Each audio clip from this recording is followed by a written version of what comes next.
Servus! Heute koche ich mal wieder vor der Kamera. Bei mir gibt es heute ein Gericht, das heißt, schauen wir mal, was noch im Kühlschrank ist und weiter muss. Und je nachdem werde ich dann was draus zaubern. Ich habe nur ein Knädelbrot, das habe ich jetzt gesalzen. Jetzt mache ich ein Milli warm, die ich dann drüber gießen werde.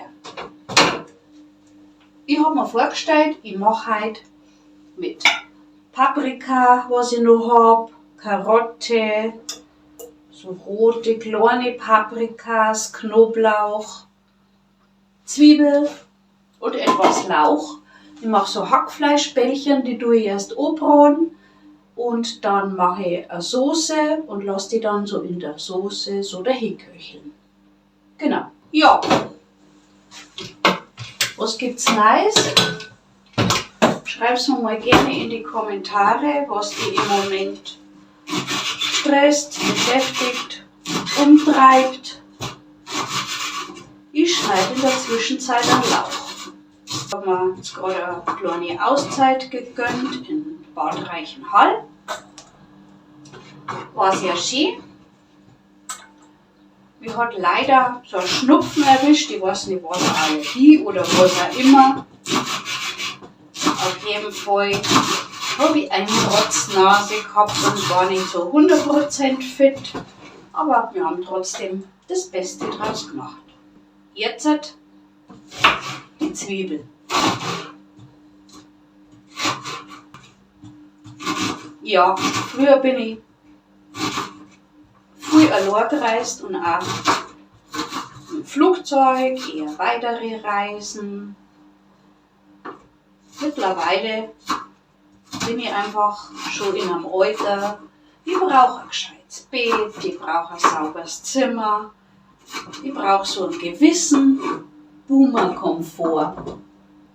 Zum Thema Boomer werde ja demnächst, muss ich noch Infomaterial zusammentragen, werde ja demnächst ein Video machen. Ist jedenfalls geplant.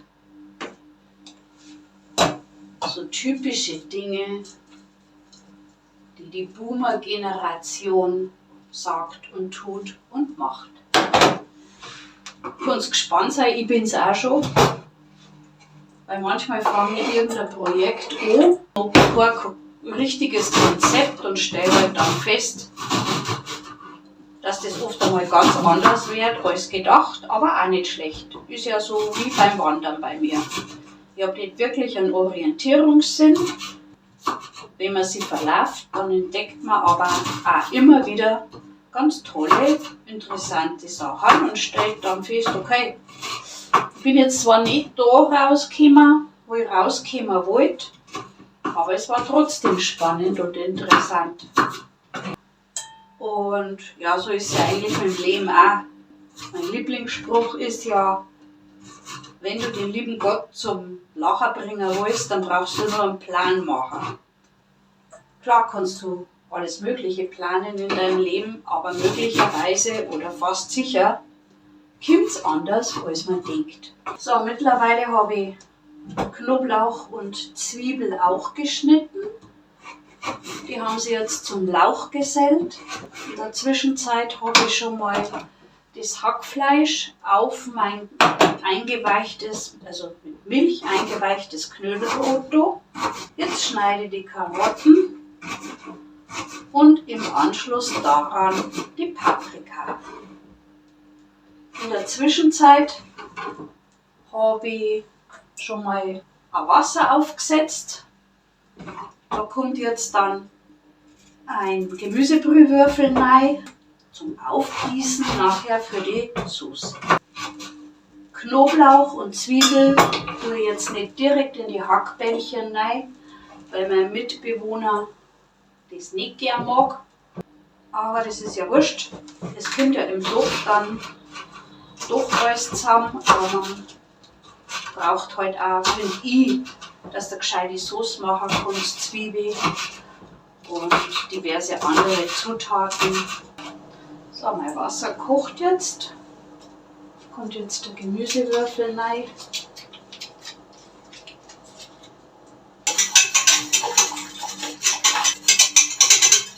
Schneide noch die orangene Paprika fertig und dann fange ich schon mal an, die Hackfleischmasse zu würzen. Fangen wir an mit Salz. Darf schon was rein, weil das vermischt sich ja dann mit der Knödelbrotmasse. Dann Paprika. Ich habe schon mal gesagt, sowas kaufe ich bei dem arabischen Geschäft, weil es da günstig ist und ja, vom Geschmack her, von der Qualität her gut. Ebenso den Curry.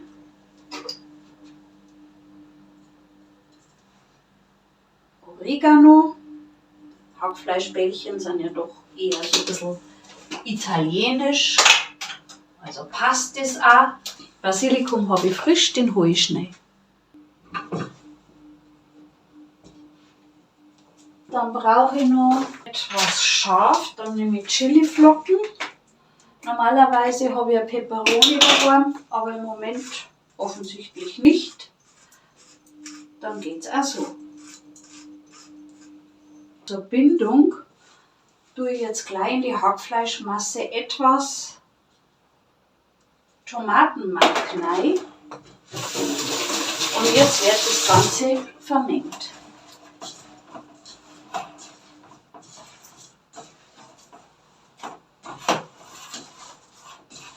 So schaut jetzt die vorbereitete Masse aus.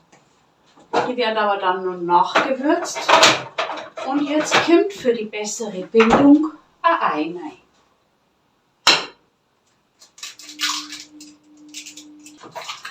Ja, ich mache das ja oft, so abenteuerliche Gerichte, um ja, einfach das, was im Kühlschrank weiter muss, an Gemüse oder was auch immer, optimal zum Verarbeiten. Und in die allermeisten Fälle kommt auch was Leckeres dabei raus. Ich tue das gut vermengen, damit da ja, nicht so Stücke überbleiben.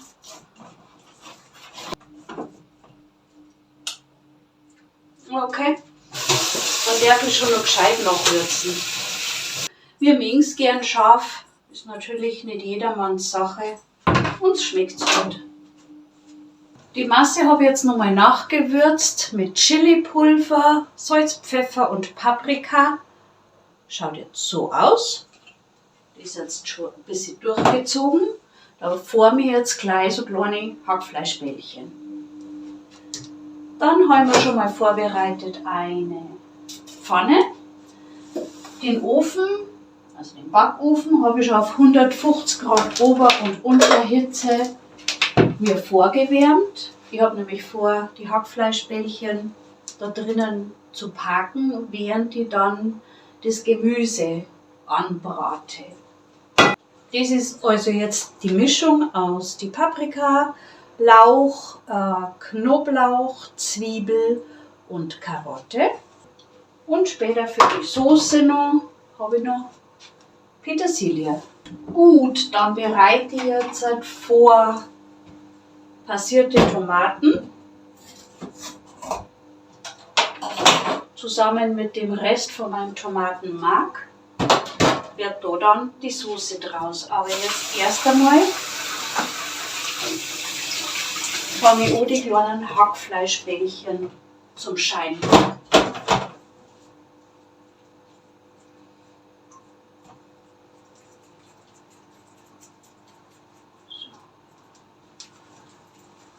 In etwa diese Größe. Wichtig ist, ich habe schon mal in einem Knödelvideo, glaube ich, gesagt, sind immer feuchte Finger. Da habe ich eine Schüssel in der Spüle stehen und da kann ich mir immer wunderbar die Finger anfeuchten. So, das mache ich jetzt mit dem ganzen Teig und wir sehen uns gleich wieder. So schaut jetzt der Teller mit meinen vorbereiteten Hackfleischbällchen aus. Durch die Gewürze haben die auch schon eine schöne Farbe, vor allem natürlich durch den Paprika. In der Zwischenzeit habe ich jetzt schon mal die Pfanne angefangen zum Erhitzen. Da kommt jetzt gleich ein Rapsöl rein. Und dann werden zuerst die Hackbällchen angebraten. Das hat den Grund, dass ich die in der Zwischenzeit dann pack im Backofen und warm stehe, dass ich diese Soße, die ich da machen werde, separat anbrate, weil ich es pürieren möchte. Jetzt kommt das Rapsöl rein. In die heiße Pfanne wohlgemerkt. Dann wieder Finger leicht anfeuchten. Ja, ist schon soweit. Dann kommen auch gleich die Hackbällchen rein.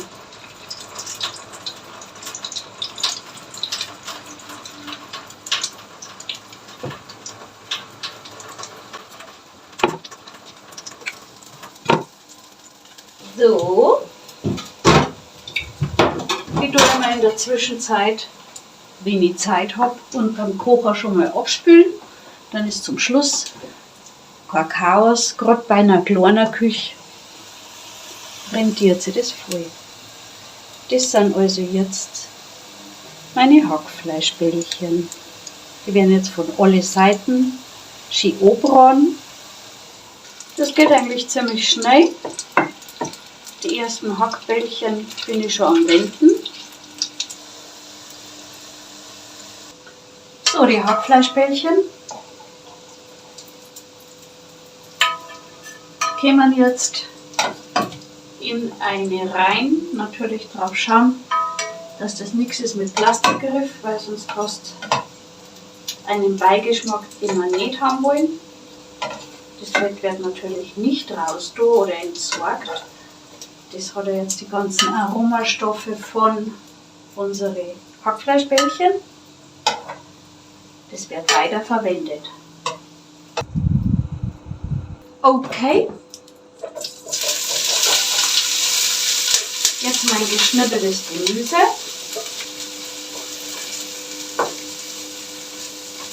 Da tue ich jetzt auch gleich die Reste von meinem Tomatenmark rein. Es ist nämlich ganz gut, wenn das Tomatenmark mit anbrät. Das habe ich jetzt gar nicht mehr großartig würzen müssen, nur mit ein bisschen Salz, weil einfach in diesem Bratensatz, sage ich jetzt mal, noch so viel drinnen war an Geschmacksstoffe. Jetzt nehme ich die passierten Tomaten. Also ich habe schon auf 100 runtergedreht, Ober- und Unterhitze, und jetzt auf 50, damit die nicht zu trocken werden oder zu schwarz dann auch, das wollen wir nicht. Die Soße, die lasse ich jetzt so 10 Minuten dahin köcheln, dann abkühlen, dann wird es püriert und dann erst aufgegossen mit der Gemüsebrühe. In der Zwischenzeit schalte ich schon mal den Backofen aus, die Restwärme genügt. Und wenn dann die Soße püriert ist, dann schmeiße ich die Hackfleischbällchen wieder mit dazu. Schmeckt schon lecker. Hier nochmal die Hackfleischbällchen. Das ist mir jetzt noch eingefallen. Die Balsamico-Crema, die tue ich jetzt auch noch mit dazu. Passt sicher sehr gut. Lorbeerblatt kommt auch rein, aber erst nachdem ich das Gemüse geschreddert habe, weil das würde dann bitter werden, wenn ich das versehentlich mitschredder. Das ist so ein Mixer für Arme. Der hat den Vorteil im Gegensatz zu einem super duper Profi-Mixer, dass er nicht viel Platz wegnimmt, und deswegen nehme ich ihn auch her. Und macht seinen Job genauso gut. Der eine in dieselbe Pfanne. Nebenbei folgt was obi. Den Behälter spüle ich jetzt aus, sozusagen mit meiner Gemüsebrühe. Falls du dir jetzt denkst, naja, so richtige Köchin ist das nicht so umständlich, wie die manches macht und so. Stimmt. Ja, ich würde sagen, ich koche schon so, dass die meisten Leute schmeckt. Aber ich bin ja kein Profi. Ich mache auch Wandervideos, bin auch da kein Profi. Ich bin auch im Videos mache kein Profi. Aber ich mache es halt einfach, weil es mir Spaß macht. Und weil ich womöglich genauso viel zum Sagen habe wie so mancher Spinner, der so auf YouTube unterwegs ist.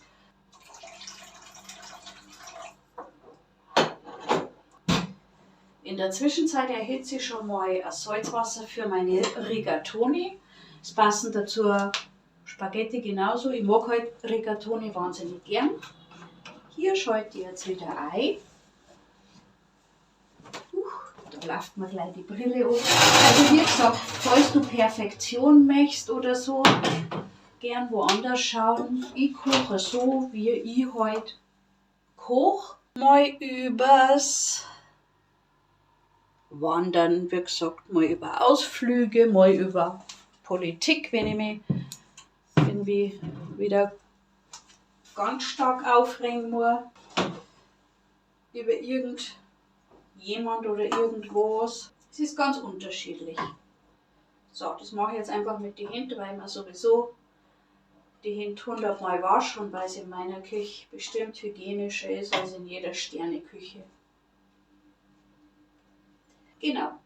Also wenn du halt jemanden suchst, der keinen Filter draufgelegt hat, der einfach sagt, was er denkt, und ich muss auch keine Rücksichten nehmen an irgendwelche Werbepartner oder so oder politische Parteien. Ich sage einfach, wie es ist, ich mache, was ich gern mache und lasse die halt daran teilhaben. So. Jetzt sind meine Hackfleischbällchen schon schön bedeckt in der Tomaten, Paprika etc. Soße. Die gare jetzt da drin noch ein bisschen fertig, wobei die haben eigentlich schon fertig. Dazu gibt es, wie gesagt, Rigatoni. Das Ganze kann man dann noch mit etwas Parmesan auf den Teller überstreuen. Und einen Salat, einen grünen habe ich auch noch, den gibt es dann auch noch dazu. Gieße ich vielleicht da noch ein bisschen auf. Mit meiner Gemüsebrühe. So, tue das dann noch mal etwas verrühren. Und auch wenn ich kein Profi-Köchin bin und manches umständlich mache, also ich habe jetzt schon ein bisschen probiert und ich kann ja eins mit Sicherheit sagen, das ist ja immer Geschmackssache, aber mir schmeckt es, was ich da so fabriziere. Aber ein Bladel habe ich jetzt schon rein, gell? Falls du das Ganze nachkochen willst oder vielleicht deine eigenen kreativen Ideen entwickeln, wie gesagt, ich kann es nur empfehlen, reinschauen in den Kühlschrank, was kann man daraus machen und dann einfach loslegen. Was kann schon schlimmstenfalls passieren, dass es nicht schmeckt. Weil ich vorher gesagt habe, ja, der Kurzurlaub, der war jetzt nicht ganz ungetrübt, weil einiges nicht so geklappt hat, wie wir uns das vorgestellt haben. Aber im Endeffekt ist es doch so, dass ja eigentlich immer irgendwas ist. Und es gibt ja diesen Spruch, die glücklichsten Menschen haben nicht von allem das Beste, die machen aus allem das Beste.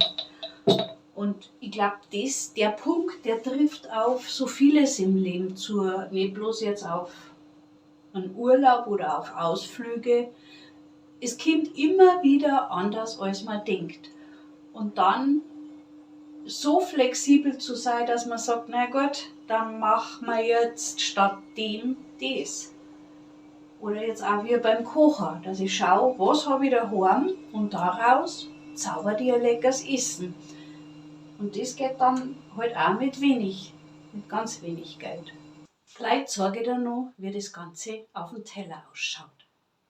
Ach ja, und wenn dir meine Videos gefallen und du schon gespannt bist, was ich als nächstes mache, dann lass mir gerne ein Like da und ein Abo für meinen Kanal einfach leben.